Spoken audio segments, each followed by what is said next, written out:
दिः व्यासाय भवनाशाय श्रीशाय गुणराशये हृद्याय शुद्धविद्याय मध्वाय च नमो नमः। प्रथमो हनुमान् नाम द्वितीयो भीम एव च पूर्णप्रज्ञश्रुतियस्तु भगवत्कार्यसाधकः। आपादमौलिपर्यन्तं गुरूणामाकृतिं स्मरेत् तेन विघ्नाः प्रणश्यन्ति सिद्ध्यन्ति च मनोरथाः। श्रीगुरुभ्यो नमः। सृष्टिस्थित्यप्ययेह नियतिदृशितमो बन्धमोक्षाश्च यस्मात् अस्य श्रीब्रह्मरुद्रप्रभृतिसुरनरद्वीषशत्रुवात्मकस्य विष्णोर्व्यस्ता समस्ता सकलगुणनिधिः सर्वदोषव्यपेतः पूर्णानन्दो व्ययो यो गुरुरपि परमः चिन्तयेतं महान्तम्। जन्माद्यस्य यतोन्मयादितरतश्चार्थेष्वभिज्ञस्वराट् तेने ब्रह्महृदाय आदिकवये मुह्यन्ति यं सूरयः। तेजो वारिमृदां यथा विनिमयो यत्र त्रिसर्गो मृषा धाम्ना स्वेन सदा निरस्तकुहकं सत्यं परं धीमहि। नारायणं नमस्कृत्य नरं चैव नरोत्तमं देवीं सरस्वतीं व्यासं ततो ग्रन्थमुदीरये। कृष्णाय वासुदेवाय हरे परमात्मने प्रणतः क्लेशनाशाय ಗೋವಿಂದಾಯ ನಮೋ ನಮಃ. ಶ್ರೀ ಗುರುಭ್ಯೋ ನಮಃ. ನಿನ್ನೆ ದಿವಸ ನೋಡಿದಂತೆ ಮೈತ್ರೇಯರು ಮಹಾಋಷಿಗಳು ಮಹಾಜ್ಞಾನಿಗಳು ವಿದುರನ ಪ್ರಶ್ನೆಗೆ ಉತ್ತರವನ್ನು ನೀಡುತ್ತಾ ಪರಮಾತ್ಮನಿಗೆ ಯಾಕ ದುಃಖಾದಿಗಳು ಇಲ್ಲ, ನಮಗೆ ಯಾಕ ದುಃಖಾದಿಗಳು ಹಾಗೆಂಬ ಅದಕ್ಕೆ ಉತ್ತರವನ್ನು ಕೊಟ್ಟರು. ಮುಖ್ಯವಾಗಿ ದೇವರಿಗೆ ಏನಿಲ್ಲ, ನಾನು ನನ್ನದು ಎನ್ನುವ ಆ ಅಹಂ, ಆ ಭ್ರಾಂತಿ ಇಲ್ಲ. ಯದ್ಯಪಿ ಎಲ್ಲ ದೇವರದೇ, ದೇವರು ಹಾಗೆ ತಿಳ್ಕೊಂಡ್ರೂ ಕೂಡ ಅವನಿಗೆ ಯಾವುದು ಭ್ರಾಂತಿ ಇಲ್ಲ. ನಮಗೆ ಭ್ರಾಂತಿ, ನಮಗೆ ಅಹಂ ಮಮಕಾರ ಇದ್ರೆ ನಮಗೆ ಭ್ರಾಂತಿ ಅದು. ಆದರೆ ದೇವರಿಗೆ ಅಹಂ ಮಮ ಇದ್ರೆ ಅದು ಯದ್ಯಪಿ ಅವನಿಗೆ ಭ್ರಾಂತಿ ಇಲ್ಲ, ಯಾಕೆ ಅವನದ್ದೇ ಇದು. ಆದ್ರೂ ಕೂಡ ದೇವರು ಏನು ತಿಳ್ಕೊಂಡಿದ್ದಾನೆ ಅದನ್ನೇ ಭಾಗವತದಲ್ಲಿ ಮೊದಲೇ ಹೇಳಿದ್ರು ನೋಡಿ, ಯತ್ರ ತ್ರಿಸರ್ಗೋ ಮೃಷಾ. ಪರಮಾತ್ಮನಿಗೆ ಇದೆಲ್ಲವೂ ಕೂಡ ಯೂಸ್ಲೆಸ್, ವ್ಯರ್ಥ ಅವನಿಗೆ. ಈ ಜಗತ್ತಿನಿಂದ ದೇವರಿಗೆ ಏನೇನೇನು ಆಗಬೇಕಾಗಿಲ್ಲ, ಆದರೂ ಕೂಡ ಪರಮಾತ್ಮ ಇವುಗಳನ್ನು ಮಾಡ್ತಾನೆ. ಯಾಕೆ? ನಮಗೆ ಉಪಯೋಗ ಇದೆ ಹಾಗೆ ಅಂತ. ಆದರೆ ನಾವು ನೋಡಿದ್ರೆ ಇದು ನಾನು ನನ್ನದು ಅಂತ ತಿಳ್ಕೊಂಡ್ಬಿಟ್ಟಿದ್ದೀವಿ. ಆ ಭ್ರಾಂತಿಯಿಂದ ನಾವು ಸಂಸಾರದಲ್ಲಿ ದುಃಖ ಪಡ್ತಾ ಇದ್ದೀವಿ. ಅದರಿಂದ ನಮ್ಮ ದುಃಖಕ್ಕೆ ಕಾರಣ ನಾನು ನನ್ನದು ಎನ್ನುವ ಅಭಿಮಾನ. ಅದು ಸತ್ಯಭೂತವಾದದ್ದಲ್ಲ, ಅದು ಸುಳ್ಳಾದದ್ದು. ಹೇಗೆ ಕನಸಿನಲ್ಲಿ ಅದಕ್ಕೆ ಉದಾಹರಣೆ ಕೊಟ್ಟರು ನೋಡಿ. ಕನಸಿನಲ್ಲಿ ಪದಾರ್ಥವನ್ನ ಕಾಣ್ತೀವಿ, ಪದಾರ್ಥವನ್ನ ಕಂಡ ಅಲ್ಲಿ 2 ಪಾಯಿಂಟ್ ಇದೆ. ಪದಾರ್ಥವನ್ನ ಕಂಡದ್ದು ಸತ್ಯ, ಆದರೆ ಇದು ನಿಜವಾದ ಪದಾರ್ಥ ಅಂತ ಏನ್ ತಿಳ್ಕೊಂಡಿದ್ದೀವಿ ಅದು ಭ್ರಾಂತಿ. ಒಂದು ಫೋಟೋ ನೋಡಿ, ಒಂದು ವಿಡಿಯೋ ನೋಡಿ, ಅದು ನಿಜವಾದ ಪದಾರ್ಥ ಅಂತ ತಿಳಿತೀವಾ? ನಿಜವಾದ ಮನುಷ್ಯ ಅಂತ ತಿಳಿತೀವಾ? ನಿಜವಾದ ಮನುಷ್ಯ ಅಲ್ಲ ಅದು, ಫೋಟೋ. ಫೋಟೋವನ್ನು ಕತ್ತರಿಸಿದ್ರೆ ಶಿರಚ್ಛೇದ ಮಾಡಿದಂಗೆ ಆಗ್ತದ? ಇಲ್ಲ. ಹೇಗೋ ಅದೇ ತರ ಕನಸಿನಲ್ಲಿ ಕಾಣುವ ಪದಾರ್ಥವು ಹಾಗೆ. ಆದರೆ ಕನಸು ಕಾಣುವಾಗ ನಾವು ಅದನ್ನ ನಿಜ ಅಂತ ತಿಳ್ಕೊಂಡಿರ್ತೀವಿ. ಓ, ನನ್ನನ್ನೇ ಕತ್ತರಿಸ್ತಾ ಇದ್ದಾರೆ ಅಂತ ನಾವು ತಿಳ್ಕೊಂಡಿರ್ತೀವಿ. ಅದರಿಂದ ಹೆದರ್ತೀವಿ, ಅದು ವಿಕಾರಗಳು ಆಗುತ್ತವೆ ಹಾಗೆಂತ. ಆದರೆ ಎಚ್ಚೆತ್ತುಕೊಂಡಾಗ ಜ್ಞಾನ ಬಂತು, ಎಚ್ಚೆತ್ತುಕೊಂಡಾಗ ಓ ಇದೆಲ್ಲ ಭ್ರಾಂತಿ, ಇದು ಸರಿಯಾದದ್ದಲ್ಲ, ನಾನು ಚೆನ್ನಾಗೇ ಇದ್ದೇನೆ ಹಾಗೆ ಅಂತ ನಮಗೆ ತಿಳುವಳಿಕೆ ಹೇಗೆ ಬರುತ್ತದೋ ಅದೇ ತರ ಶಾಸ್ತ್ರ ವಿಚಾರ ಪೂರ್ವದಲ್ಲಿ ನಮಗೇನು ಅನ್ನಿಸ್ತದೆ? ನಾನೇ ಇದು, ನಾನೇ ಈ ದೇಹ, ದೇಹಕ್ಕಿಂತ ಬೇರೆಯಾದ ಜೀವ ಅಂತ ಒಂದು ಪರಿವು ನಮಗಿರೋದಿಲ್ಲ, ಆ ಎಚ್ಚರವೂ ಇರೋದಿಲ್ಲ. ಈ ದೇಹವೇ ನಾನು ತಿಳ್ಕೊಂಡಿರ್ತೀವಿ. ನೀವು ಬೇರೆಯವ್ರನ್ನ ಕೇಳಿ, ಬೇಕಾದ್ರೆ ಶಾಸ್ತ್ರ ವಿಚಾರ ಮಾಡದೇ ಇದ್ದವರನ್ನ ನಾನು ಅಂದ್ರೆ ಯಾರು ಅಂತ ಕೇಳಿ. ನಾನು ಯಾರು? ಇದೇ ಪ್ರಶ್ನೆ. ಯಾರು ನಾನು ಅಥವಾ ನಾನು ಯಾರು? ನಾನು ಯಾರು? ನಾನೇ ಈ ದೇಹ ಅಂತ. ಈ ದೇಹಕ್ಕಿಂತ ಬೇರೆಯಾದದ್ದು ಯಾವುದೂ ಇಲ್ಲ ಇಲ್ಲಿ ನೋಡಿ. ಸೈನ್ಸು ಒಂದು ರೀತಿಯಾಗಿ ಹಾಗೆ ಹೇಳುತ್ತದೆ. ಬಾಡಿಯಲ್ಲಿ ಸೋಲ್ ಎಂಬ ಒಂದು ಕಾನ್ಸೆಪ್ಟ್ ಅವರು ಹೇಳೋದೇ ಇಲ್ಲ. ಆ ಥರ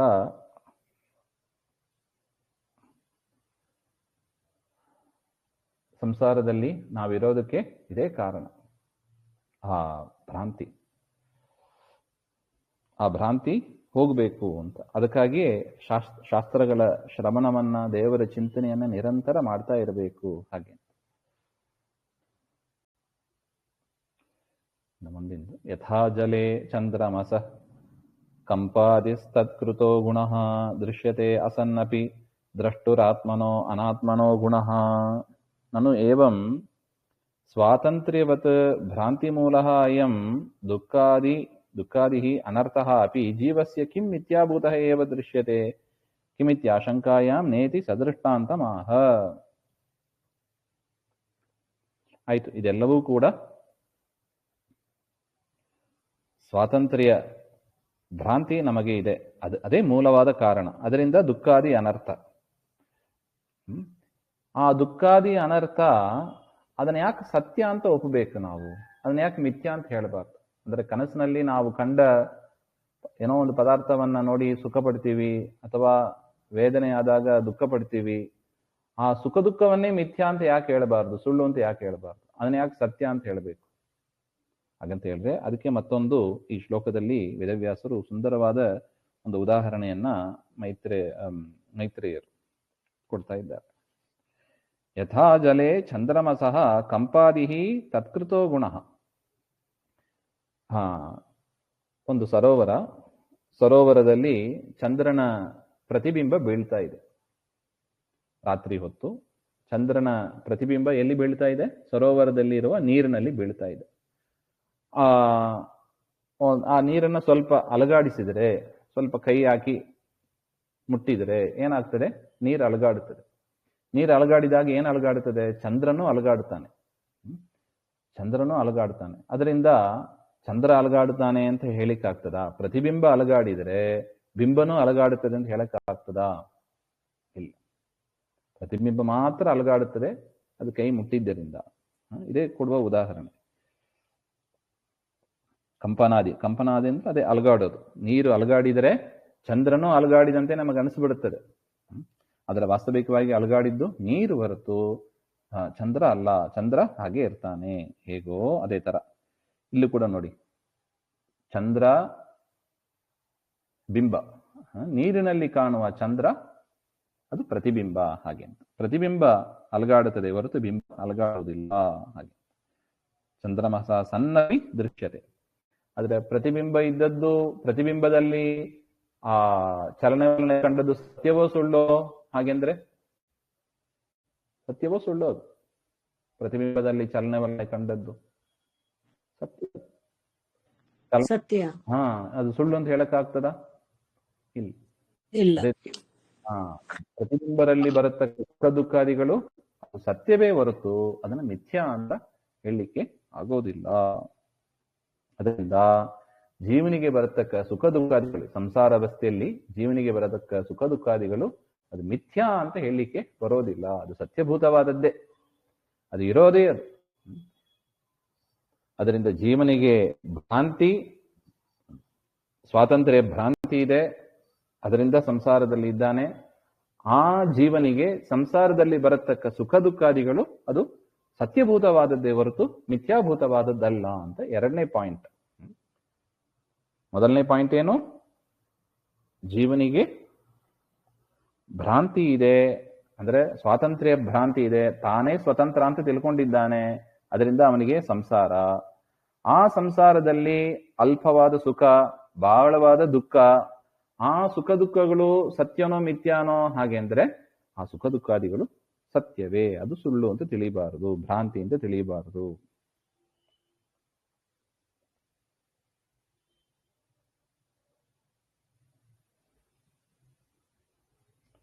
ನತು ಅಸನ್ನ ತಥಾ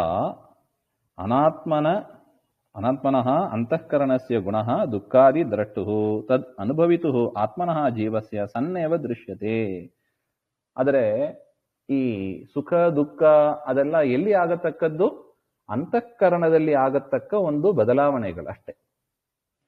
ಜೀವ ಅದನ್ನ ಗ್ರಹಿಸ್ತಾ ಇರ್ತಾ ಇದ್ದಾನೆ. ಅಂದ್ರೆ ಜೀವನ ಮುಂದೆ ಅಂತಃಕರಣ ಇದೆ. ಜೀವ ಏನ್ ಮಾಡ್ತಾ ಇದ್ದಾನೆ? ಆ ಅಂತಃಕರಣವನ್ನು ನೋಡ್ತಾ ಇದ್ದಾನೆ. ಈ ಹೊರಗಿನ ಪದಾರ್ಥದಿಂದ ನೋಡಿ, ನಮ್ಮ ಸಿಸ್ಟಮ್ ಹೇಗೆ ವರ್ಕ್ ಆಗ್ತದೆ ಅಂತ ನಾವು ಅರ್ಥ ಮಾಡ್ಕೋಬೇಕು. ಈಗ ಒಂದು ನನಗೆ ಸಿಹಿಯಾದ ಪದಾರ್ಥವನ್ನು ನೋಡ್ತೀವಿ. ನೋಡಿದಾಗ ಮನಸ್ಸಿನಲ್ಲಿ ಆನಂದ ಆಗ್ತದೆ. ಆನಂದ ಆಗೋದು ಎಲ್ಲಿ? ಮನಸ್ಸಿನಲ್ಲಿ. ಎಲ್ಲಿ ಅಲ್ಲ? ಜೀವನಲ್ಲಿ ಅಲ್ಲ. ಆನಂದ ಆಗೋದು ಎಲ್ಲಿ? ಮನಸ್ಸಿನಲ್ಲಿ. ಎಲ್ಲಿ ಅಲ್ಲ? ಜೀವನಲ್ಲಿ ಅಲ್ಲ. ಈ ಜೀವ ಏನ್ ಮಾಡ್ತಾ ಇದ್ದಾನೆ? ಮತ್ತೆ ಜೀವನಿಗೆ ಹೆಂಗ ಆನಂದ ಆಗ್ತದೆ? ಹಾಗೆಂದ್ರೆ ಜೀವ ಈ ಮನಸ್ಸನ್ನ ನೋಡ್ತಾ ಇರ್ತಾನೆ. ಯದ್ಯಪಿ ಜೀವ ಪದಾರ್ಥಗಳು ಯಾವುದೂ ಕೂಡ, ಅಂದ್ರೆ ಜ್ಞಾನ ಯಾವುದೂ ಕೂಡ ಜೀವನಿಗೆ ಥ್ರೂ ಮನಸ್ಸಿನ ದ್ವಾರಾನೇ ಹೋಗೋದು. ಅದರಿಂದಲೂ ನೋಡಿ ನಮಗೆಲ್ಲವೂ ಕೂಡ ಜ್ಞಾನ ದ್ವಾರಾನೇ ಬರೋದು. ಒಂದು ಪುಸ್ತಕ ನೋಡಿದೀವಿ, ಆ ಪುಸ್ತಕ ಎಂಬ ಜ್ಞಾನ ನಮಗೆ ಹೋಯ್ತು, ಆ ನಾಲೆಜ್ ಅಷ್ಟೇ ಮನಸ್ಸಿಗೆ ಹೋಯ್ತು, ಅದು ಜೀವ ಗ್ರಹಿಸ್ತಾನೆ. ಅದೇ ತರ ಯಾವುದೋ ಒಂದು ಪದಾರ್ಥ, ಇಷ್ಟವಾದ ಪದಾರ್ಥ ತಿಂದೀವಿ, ಆ ಪದಾರ್ಥ ರುಚಿಯಾಗಿದೆ ಎಂಬ ಜ್ಞಾನ ಮಾತ್ರ ಜೀವನಿಗೆ ಹೋಯ್ತು, ಆ ಪದಾರ್ಥ ಜೀವನಿಗೆ ಹೋಗ್ಲಿಲ್ಲ. ನೋಡಿ, ಎರಡಕ್ಕೂ ವ್ಯತ್ಯಾಸ ಇದೆ. ಜೀವನಿಗೆ ಓದದ್ದು ಯಾವುದು? ಜ್ಞಾನ ಅಷ್ಟೇ. ಈ ಪದಾರ್ಥ ರುಚಿಯಾಗಿ ಮನಸ್ಸು ಜೀವನ ಕೂಡ ಅಟ್ಯಾಚ್ಡ್ ಇಲ್ಲವಾ ಆಚಾರ್ಯ? ಯಾಕಂದ್ರೆ ಆ ಮನಸ್ಸು ಹೋಗತ್ತಲ್ಲ ಜೀವನ್ ಜೊತೆಲೆ. ಅದೇ, ಅದು ಅಟ್ಯಾಚ್ಡ್ ಅಂದ್ರೆ ಜೀವ ಬೇರೆ, ಮನಸ್ಸು ಬೇರೆ. ಮನಸ್ಸು ಜಡಭೂತವಾದದ್ದು, ಅದು ಫೀಲಿಂಗ್ಸ್ ಅಷ್ಟೇ ಇಲ್ಲ. ಅದೇ, ಅದೆಲ್ಲ ಫೀಲಿಂಗ್ ಎಲ್ಲ ಮನಸ್ಸಿನಲ್ಲಿ ಆಗೋದಷ್ಟೇ. ಜೀವ ಅದನ್ನು ನೋಡ್ತಾ ಇರ್ತಾನಷ್ಟೇ. ಅದರಿಂದ ಮನಸ್ಸು ಉಬ್ಬಿದ್ರೆ, ಈಗ ಸುಖ ಆದಾಗ ಸುಖ ಅಂದ್ರೆ ಏನು? ಮನಸ್ಸು ಉಬ್ಬುತ್ತದೆ. ಮನಸ್ಸು ಉಬ್ಬಿದ್ರೆ ಜೀವನು ಸಂತೋಷ ಪಡ್ತಾನೆ. ಮನಸ್ಸು ಅದು ಶ್ರಿಂಕ್ ಆದರೆ ಜೀವನು ದುಃಖ ಪಡ್ತಾನೆ. ಮನಸ್ಸಿನ ಒಂದು ವಿಕಾರವನ್ನು ಅನುಸರಿಸಿ ಜೀವನ ಸುಖ ದುಃಖಾದಿಗಳು ಇಷ್ಟೇ ಆಗೋದು. ಅದು ಯಾವ ಫಾರ್ಮ್ ಅಲ್ಲಿ ಇದೆ? ಜ್ಞಾನದ ಫಾರ್ಮ್ ಅಲ್ಲಿ ಇದೆ ಅಷ್ಟೇ. ಫೀಲಿಂಗ್ಸ್ ಫಾರ್ಮ್ ಅಲ್ಲಿ, ಜ್ಞಾನದ ಫಾರ್ಮ್ ಅಲ್ಲಿ. ಅದೇ ಹೇಳಿದ್ದು, ನಾವು ತಿನ್ನುವ ಪದಾರ್ಥ ಜೀವನಿಗೆ ಹೋಗಿ ಮುಟ್ಟಿ ಅವನಿಗೆ ಸಂತೋಷ ಆಗೋದಿಲ್ಲ. ಮತ್ತೆ ಏನಾಗ್ತದೆ? ನಾವು ತಿನ್ನುವ ಪದಾರ್ಥ ನಾಲಿಗೆಯಲ್ಲಿ ನಮಗೆ ರುಚಿ ಎನ್ನುವ ಜ್ಞಾನವನ್ನ ಉಂಟು ಮಾಡುತ್ತದೆ. ಆ ಜ್ಞಾನ ಮನಸ್ಸಿನಲ್ಲಿ ಹೋಗಿ ಮನಸ್ಸು ಉಬ್ಬುತ್ತದೆ. ಓ, ಸಿಹಿಯಾದ ಪದಾರ್ಥ ಬಂತು ಅಂತ ಉಬ್ಬುತ್ತದೆ. ಉಬ್ಬಿದಾಗ ಜೀವ ಸಂತೋಷ ಪಡ್ತಾನೆ. ಓ, ನಾವು ತಿನ್ನುವ ಪದಾರ್ಥ ಚೆನ್ನಾಗಿದೆ. ಹಾಗೆ ಖಾರ ತಿಂದೀವಿ, ತುಂಬಾ ಖಾರ ಆಯಿತು, ಜೀವ ಆ ಮನಸ್ಸು ಕಷ್ಟಪಡ್ತದೆ, ಅಂದ್ರೆ ಶ್ರಿಂಕ್ ಆಗ್ತದೆ. ಅದನ್ನ ನೋಡಿ ಜೀವ ದುಃಖ ಪಡ್ತಾನೆ. ಅಂದ್ರೆ ತಾನೇ, ಅಂದ್ರೆ ಆ ಮನಸ್ಸಿನ ವಿಕಾರವನ್ನ ಅನುಸರಿಸಿ, ಎರಡು ಆಸ್ಪೆಕ್ಟ್ ಇದೆ ಇಲ್ಲಿ. ಮನಸ್ಸಿನ ವಿಕಾರವನ್ನ ಅನುಸರಿಸಿ ಜೀವ ಸುಖ ದುಃಖವನ್ನು ಪಡ್ತಾನೆ, ಮತ್ತು ಪದಾರ್ಥಗಳ ಕಾಂಟ್ಯಾಕ್ಟ್, ಅದು ಏನೇ ಇರ್ಬೋದು, ನೋಡೋದು, ಕೇಳೋದು, ತಿನ್ನೋದು, ಮೂಸೋದು, ಮುಟ್ಟೋದು, ಎಲ್ಲವೂ ಕೂಡ ಎಲ್ಲಿ ತನಕ ಹೋಗ್ತದೆ? ಮನಸ್ಸಿನ ತನಕ ಅಷ್ಟೇ ಹೋಗೋದು. ಜೀವನ ತನಕ ಯಾವುದು ಮುಟ್ಟೋದಿಲ್ಲ. ಆ ಮನಸ್ಸು ಮಾತ್ರ ಜೀವನನ್ನ ಸಂಬಂಧ ಪಟ್ಟುಕೊಂಡು ಸುಖ ದುಃಖಾದಿಗಳನ್ನ ಜೀವ ಫೀಲ್ ಮಾಡ್ತಾನೆ ಅಷ್ಟೆ. ಅದು ಸಾಕ್ಷಿ ಅಂತ ಕರೀತಾರೆ. ಎಷ್ಟು ಇಂಪಾರ್ಟೆಂಟ್ ಆಗಿ ಇದೆಲ್ಲ ಮನಸ್ಸು. ಅದು ಎಲ್ಲಿ ಇದೆ? ಶರೀರದಲ್ಲಿ ಒಳಗೆ ಮನಸ್ಸು ಹೃದಯದಲ್ಲಿ ಇದೆ ಅಂತ ಹೇಳ್ತಾರೆ. ಹೃದಯೇಶ ಆತ್ಮ ಅಂತೆಲ್ಲ ಹೇಳ್ತಾರೆ. ಹೃದಯದಲ್ಲಿ ಜೀವ ಇದ್ದಾನೆ, ಅವನ ಪಕ್ಕದಲ್ಲೇ ಮನಸ್ಸು. ಅದೇ ಲಿಂಗದೇಹದಲ್ಲಿ ಅಟ್ಯಾಚ್ ಆಗಿದೆ ನೋಡಿ ಮನಸ್ಸು.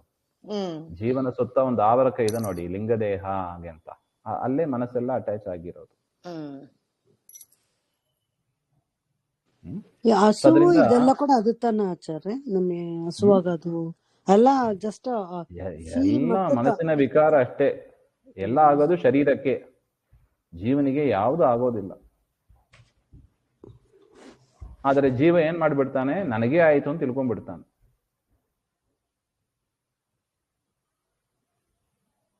ಅದು ವ್ಯತ್ಯಾಸ, ಅದು ಭ್ರಾಂತಿ. ಅದೇ ಭ್ರಾಂತಿ ಅಂತ ಹೇಳೋದು. ಈ ಅಹಂ ಮಮ, ಅಹಂಕಾರ ಮಮಕಾರ, ಇದೇ ಭ್ರಾಂತಿ. ನನಗೆ ಹಸಿವಾಯಿತು. ಅಲ್ಲ, ನಿನಗೆ ಹಸಿವಾಗ್ಲಿಕ್ಕೆ ನೀನು ಜ್ಞಾನಮಯ, ನೀನು ಚಿನ್ಮಯ ಶರೀರ, ನಿನಗೆ ಹಸಿವೇನೇ ಇಲ್ಲ. ನಿನಗೆಲ್ಲ ಜ್ಞಾನ ಫಾರ್ಮಲ್ಲೇ ಬರೋದು. ಜ್ಞಾನ ಮೂಲಕವಾಗಿ ನೀ ಎಲ್ಲನೂ ತಿಳ್ಕೋಬೇಕು. ಹಂಗಿರುವಾಗ ನಿನಗೆ ದುಃಖವೇ ಇಲ್ಲ. ಜೀವನ ಸ್ವರೂಪ ಅಂದ್ರೆ ಹಾಗೆ. ಸಜ್ಜನರಾದ ಜೀವ ಸ್ವರೂಪಕ್ಕೆ ದುಃಖ ಇರೋದೇ ಇಲ್ಲ. ಹಾಗಿರುವಾಗ ದುಃಖ ಆಯಿತು, ಅದಾಯಿತು, ಎಲ್ಲ ಮನಸ್ಸಿನ ವಿಕಾರ. ನಾನೇ ಮನಸ್ಸು ಅಂತ ಮತ್ತೆ ಅಲ್ಲಿ ಭ್ರಾಂತಿ ಬಂತು. ಆ ಭ್ರಾಂತಿಯಿಂದ ಸಂಸಾರದಲ್ಲಿ ನಾನು ನನ್ನದು ಅಂತ ದುಃಖ ಪಡ್ತಾ ಕೂತಿದ್ದೀನಿ. ಸುಖ ಪಡ್ತಾನೋ ದುಃಖ ಪಡ್ತಾನೋ, ಅದರಿಂದ ಸುಖವಾಗಲಿ ದುಃಖವಾಗಲಿ ಎಲ್ಲ ಅಪ್ ಟು ಮನಸ್ಸು ಅಷ್ಟೇ. ಈ ಪದಾರ್ಥಗಳಿಂದ ಬರತಕ್ಕದ್ದು, ಈ ಹೊರಗಿನ ಪದಾರ್ಥದಿಂದ ಬರತಕ್ಕದ್ದು ಮನಸ್ಸು ತನಕ ರೀಚ್ ಆಗ್ತದೆ. ಮನಸ್ಸಿನಿಂದ ಅದನ್ನ ಇಟ್ಕೊಂಡು ಜೀವ ತನಗೇ ಸುಖ ದುಃಖ ಆಯಿತು ಅಂತ ತಿಳ್ಕೊತಾನೆ. ವಾಸ್ತವಿಕವಾಗಿ ಅವನಿಗೆ ಇದು ಯಾವುದರ ಒಂದು ಲಿಂಕು ಇಲ್ಲ. ಅದು ಅವನಿಗೆ. ಈಗ ಊಟ ಮಾಡ್ತೀವಿ, ಅದು ಹಸಿವಾಯ್ತು ಅಂತ ಊಟ ಮಾಡ್ತೀವಿ, ಬಾಯರಿಗೆ ಆಯ್ತು ಅಂತ ನೀರು ಕುಡಿತೀವಿ. ಜೀವನಿಗೆ ಹೋಗ್ತದೆ ಅದು ಎಲ್ಲ ಈ ಶರೀರದ ಒಳಗೆ, ಹೊಟ್ಟೆ ಒಳಗೆ ಹೋಗ್ತದೆ. ಅದರಿಂದ ಮನಸ್ಸು ಉಬ್ಬುತ್ತದೆ.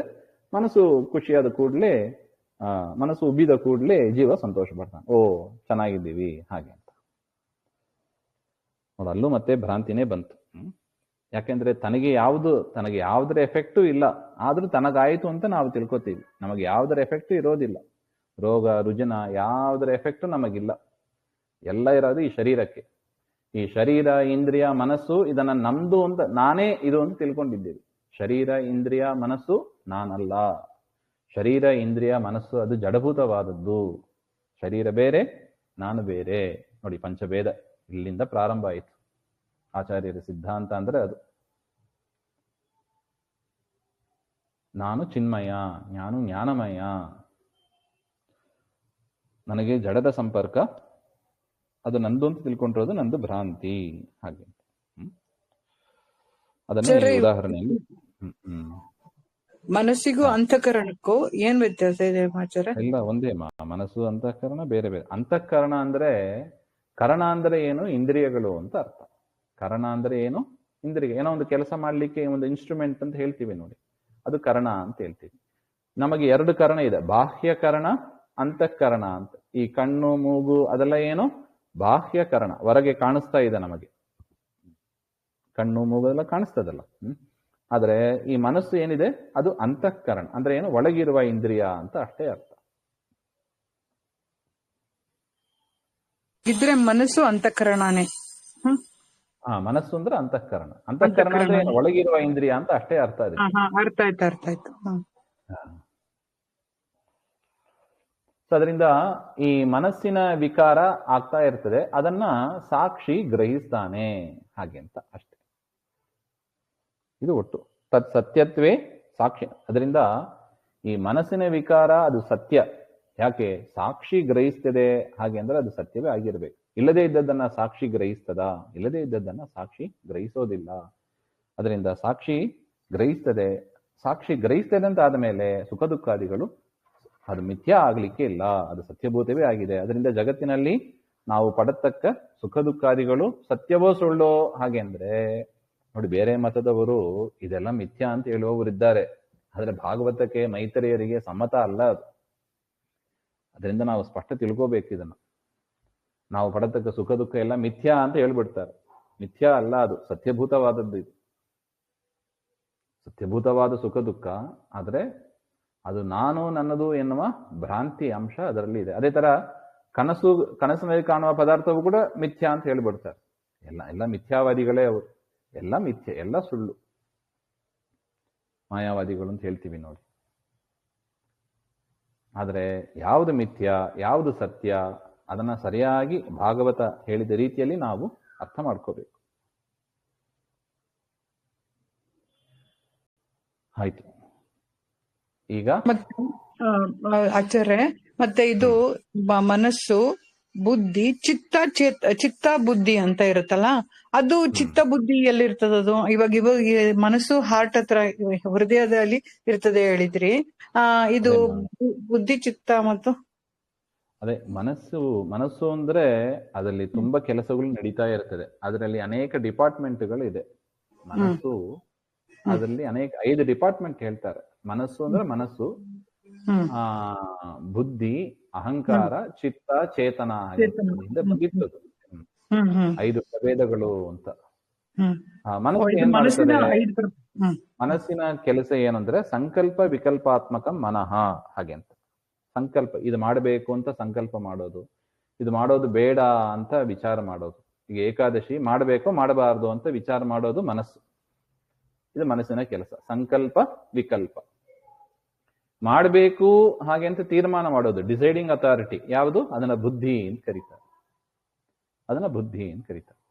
ಅದರಿಂದ ಏಕಾದಶಿ ಊಟ ಮಾಡಿದ್ರೆ ನಿಂಗೆ ಬುದ್ಧಿ ಇಲ್ಲ ಅಂತಾನೆ ಬೈಯೋದು ನೋಡಿ. ಮನಸ್ಸಿಲ್ಲ ಅಂತ ಬೈಯೋದಿಲ್ಲ ಯಾರು. ಬುದ್ಧಿ ಇಲ್ಲ, ನಿಂಗೆ ಕೆಟ್ಟ ಕೆಲಸ ಮಾಡಿದ್ರೆ ಹಾಗೆ ಬೈಯೋದು, ಬುದ್ಧಿ ಇಲ್ಲ ಅಂತಾನೆ ಬೈಯೋದು. ಯಾಕೆ? ಡಿಸೈಡಿಂಗ್ ಅಥಾರಿಟಿ ಮನಸ್ಸಿನದ್ದೇ ಒಂದು ಪ್ರಭೇದ, ಬುದ್ಧಿ ಹಾಗೆ ಅಂತ. ಮನಸ್ಸು, ಬುದ್ಧಿ, ಅಹಂಕಾರ. ಈಗ ನಾವು ನೋಡ್ತಾ ಇದ್ದೀವಿ ನೋಡಿ, ಅಹಂ, ನಾನು ಎನ್ನುವ ಆ ಒಂದು ಅನುಭವ, ಅದು ಮನಸ್ಸು, ಬುದ್ಧಿ, ಅಹಂಕಾರ. ಚಿತ್ತ ಅಂದ್ರೆ ಸ್ಮರಣೆ, ಹಿಂದಿನ ವಿಚಾರದ ಸ್ಮರಣೆ, ಅದನ್ನ ಚಿತ್ತ ಅಂತಾರೆ. ಚೇತನ ಅಂದ್ರೆ ಬಹುಜನ್ಮಗಳ ಸ್ಮರಣೆ, ಬಹು ವಿಷಯಗಳ ಸ್ಮರಣೆ ಹಾಗೆ ಅಂತ. ಸ್ವಲ್ಪ ಎಕ್ಸ್ಪ್ಯಾಂಡೆಡ್ ಫಾರ್ಮ್ ಅದು ಚೇತನ. ಹಾಗೆ ಅದೆಲ್ಲವೂ ಕೂಡ ಮನಸ್ಸಿನದ್ದೇ ವ್ಯಾಪಾರಗಳು. ಮನಸ್ಸಿನ ವ್ಯಾಪಾರಗಳು 5 ಅಂತ ಒಟ್ಟು ಈ ರೀತಿಯಾಗಿ ಹೇಳೋದು ಉಂಟು. ಸ್ಪಷ್ಟ ಆಗಿದೆಯಾ? ಅರ್ಥ ಆಯ್ತು. ಮತ್ತೆ ಒಂದು ಹಾಡಲ್ ಬರುತ್ತಲ್ಲ, ಹರಿಚಿತ್ತ ಸತ್ಯ, ಇದು ನಮ್ಮ ಚಿತ್ತಕ್ಕೆ ಬರೋದು ಅದು ಇದಾಗಲ್ಲ ಅಂತ ಹೇಳಿ. ಸೊ ಹರಿಚಿತ್ತ ಅಂತಂದ್ರೆ ದೇವರು ಏನು ಚಿಂತನೆ ಮಾಡ್ತಾನೋ ಅದು ಆಗುತ್ತೆ. ಇವಾಗ ಕೆಲವೊಂದ್ಸತಿ ನಮ್ ಚಿತ್ತಕ್ಕೆ ಬಂದದ್ದು ಅವನ್ ಚಿತ್ತಕ್ಕೆ ಬಂದದ್ದು ಒಂದೇ ಆಗಿದ್ರೆ ಮಾತ್ರ ನಮ್ದು ಕೆಲಸ ಕೈ ಕೊಡ್ತದೆ. ನಮ್ಮ ಚಿತ್ತಕ್ಕೆ ಬಂದದ್ದು ಅವನ್ ಚಿತ್ತಕ್ಕೆ ಬರ್ಲಿಲ್ಲ ಅಂದ್ರೆ ಅದು ಕೈಗೂಡೋದಿಲ್ಲ ಅಲ್ವಾ? ಹೌದು, ಕರೆಕ್ಟ್. ಅಲ್ಲಿ ಚಿತ್ತ ಅಂದ್ರೆ ಮನಸ್ಸು ಅಂತ ಅಷ್ಟೇ ಅರ್ಥ. ಗೊತ್ತಾಯ್ತು. ಅದಕ್ಕೆ ಮುಖ್ಯ ಪ್ರಾಣ ದೇವರಾಗ್ಲಿ ಭೀಮಸೇನ್ ದೇವರಾಗ್ಲಿ ಭಗವಂತನ ಚಿತ್ತಕ್ಕೆ ಅನುಸಾರೇಣ ನಡೀತಾ ಇದ್ರು ಅವರು. ಹೌದು, ನಿಜ. ಅಲ್ಲ, ನಾವು ಹಾಗೇನೆ. ಅದಕ್ಕೆ ನೋಡಿ, ಸೇಫ್ ರೂಟ್ ಅದು. ದೇವ್ರು ಹೇಳಿದಂಗ ನಡ್ಕೊಂಡ್ಬಿಟ್ರೆ ಸೇಫ್ ರೂಟ್ ಅದು. ಇಲ್ಲಾದ್ರೆ ಎಲ್ಲೋ ಹೋಗಿ ಬಿದ್ದು ಎದ್ದು ತಿರ್ಗಾ ಹೆಂಗಿದ್ರೆ ಈ ರೂಟಿಗೆ ಬರಬೇಕು, ಬೇರೆ ರೂಟ್ ಇಲ್ಲ. ಬಿದ್ದು ಎದ್ದು ಬರೋದು, ಅವ್ರು ಹೇಳಿದಂಗ ಕೇಳ್ಕೊಂಡ್ ಬರೋದು ಬೆಟ್ರು. ಬುದ್ಧಿವಂತರು ಹೆಂಗ್ ಮಾಡ್ತಾರ ನೋಡಿ. ಬುದ್ಧಿವಂತರ ಲಕ್ಷಣ ಏನು? ಹೊಡೆದು ಬಡದು ಕೆಳಗೆ ಬಿದ್ದು ಎದ್ದು ಮಾಡ್ಕೊಂಡ್ ಹೆಂಗಾದ್ರು ಈ ರೂಟಿಗೆ ಬರ್ಬೇಕು. ನಮಗ್ ಬಿಟ್ಟದ್ದು. ನಾವು ಇಲ್ಲ ನಾನು ಸುತ್ತಿ ಬುದ್ಧಿ ಆಮೇಲೆ ಬಿದ್ದು ಎದ್ದು ಆಮೇಲೆ ಬರ್ತೀನಿ ಹಂಗಂತ ಬರೋದು ನಾವು. ಮುಖ್ಯ ಪ್ರಾಣ ದೇವರು ಇಲ್ಲ ರೂಟ್ ಕೆಟ್ಟ ರೂಟ್, ದುಃಖ ಕೊಡತಕ್ಕದ್ದು, ಅದರಿಂದ ನಾನು ಹೋಗೋದೇ ಇಲ್ಲ ಅಂತ ಅವ್ರು ಡೈರೆಕ್ಟ್ ಒಂದೇ, ಅದೇ ರುಜುಮಾರ್ಗ, ರುಜುಗಣಸ್ಥ ಅಂತ ಹೇಳೋದು. ಅದಕ್ಕೆ ಒಂದೇ ರೂಟ್ ಅಲ್ಲಿ ದೇವರು ಬಿಟ್ಟು ಇನ್ ಯಾವ ವಿಚಾರವೂ ಇಲ್ಲ ಅವರಿಗೆ. ಜೀವ ಚೇತನ ಒಂದೇ ಅಲ್ವಾ? ಮತ್ತೆ ಬೇರೆ ಹೆಂಗ? ಅಲ್ಲ, ಅದೇ ಹೇಳಿ, ಮನಸ್ಸಿನಲ್ಲಿ ಹೇಳಿದಲ್ಲ, ಮನಸ್ಸಿನ ಪ್ರಭೇದ ಅಂತ. ಅದು ಸಂಸ್ಕೃತ ಟರ್ಮ್ ಇಟ್ಕೊಂಡು ನಾವು ಹೇಳೋದುಂಟು. ಚೇತನ ಅಂದ್ರೆ ಜೀವ ಅಂತ ಹೇಳೋದುಂಟು. ಆದ್ರೆ ಮನಸ್ಸಿನ ಪ್ರಭೇದ ಅಂತ ತೆಗೆದುಕೊಂಡಾಗ ಅಲ್ಲಿ ಒಂದು ಚೇತನ ಅಂತ ಹೇಳ್ತಾರೆ. ಅಲ್ಲಿ ಚೇತನ ಅಂದ್ರೆ ಏನರ್ಥ? ಒಂದು ಶಬ್ದಕ್ಕೆ ಅನೇಕ ಅರ್ಥ ಇದೆ. ಸಂಸ್ಕೃತದ ವೈಶಿಷ್ಟ್ಯ ಅದು. ಹೌದು. ಅಲ್ಲಿ ಮನಸ್ಸಿನ ಪ್ರಭೇದವಾದ ಚೇತನ ಅಂದ್ರೆ ಬಹು ವಿಷಯಗಳ ಸ್ಮರಣೆ, ಬಹುಜನ್ಮ. ಈ ನಾರದರಿಗೆ ಎತ್ತಿ ಹೇಳ್ತಾರೆ ನೋಡಿ, ದಾಸಿಪುತ್ರನಾಗಿದ್ರು. ವೇದವ್ಯಾಸರ ಮುಂದೆ ಹೇಳ್ಕೊಂಡ್ರು, ನಾನು ಹಿಂದಿನ ಜನ್ಮದಲ್ಲಿ ದಾಸಿಪುತ್ರನಾಗಿದ್ದೆ. ಹಂಗಂದ್ರೆ ಅದು ಯಾವ್ದರ ಕೆಲಸ? ಅದು ಚೇತನದ ಕೆಲಸ ಅಂತ ಹೇಳ್ತಾರೆ.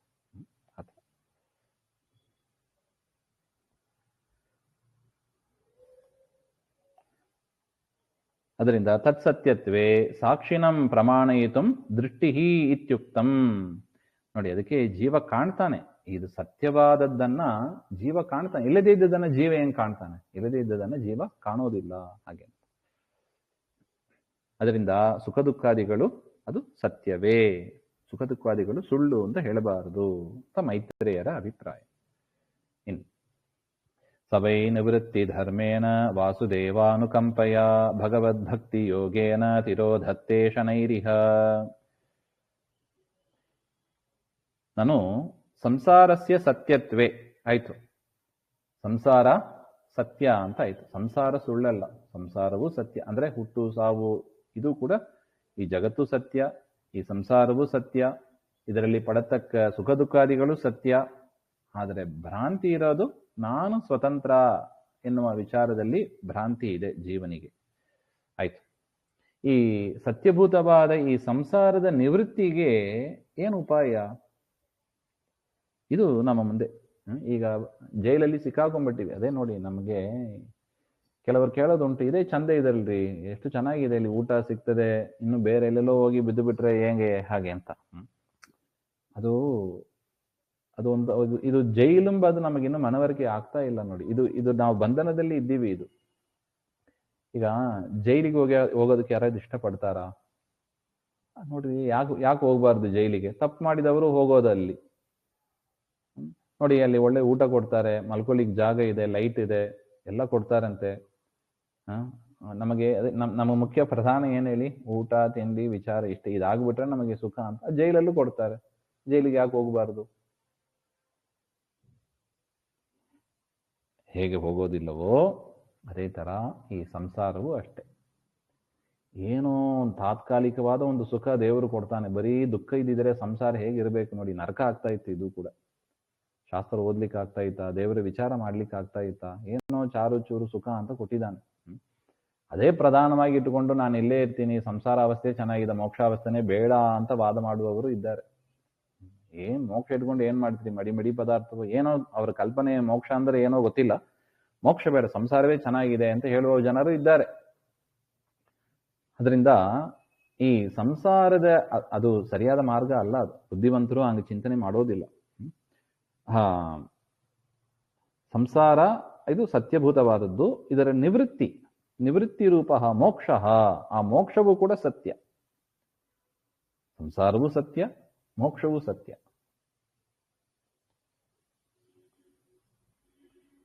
ಸತ್ಯಸ್ಯ ಅನುವೃತ್ತೇ ಹೇ ಇತ್ಯತಃ. ಅದು ಹೇಗಾಗುತ್ತದೆ ಹಾಗೆ ಅಂದ್ರೆ, ಅದು ನಿವೃತ್ತಿ ಆಗೋದಿಲ್ಲ ಅಂತ ಹೇಳಬೇಡಿ, ಸಂಸಾರ ನಿವೃತ್ತಿ ಆಗುತ್ತದೆ ಹಾಗೆ ಅಂತ.